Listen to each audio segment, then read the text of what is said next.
قل هو الله أحد الله الصمد لم يلد ولم يولد ولم يكن له كفوا أحد الله.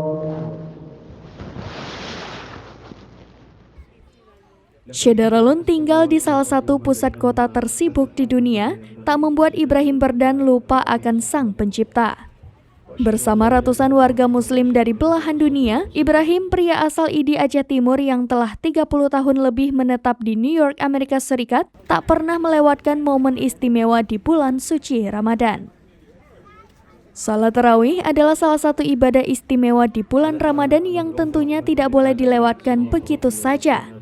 Untungnya, Ibrahim Berdan tidak perlu harus berjalan jauh untuk dapat melaksanakan sholat tarawih berjamaah, karena di lingkungan tempat tinggalnya di Far Rockaway, terdapat pusat kegiatan muslim yang berada di Rockaway Islamic Center.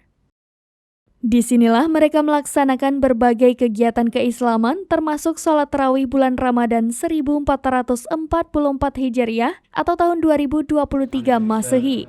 Ada sekitar 200-an warga muslim yang bermukim di kawasan ujung selatan wilayah Queens, New York ini.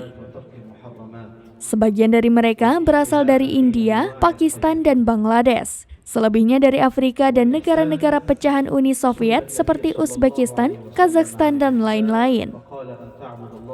Ada juga 4 orang Bugis atau Makassar yang telah menikah dengan penduduk Amerika.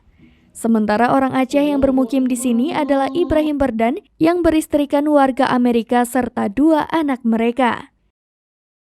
Selain itu adalah keponakan Ibrahim Berdan yakni Ahmadi beserta istrinya.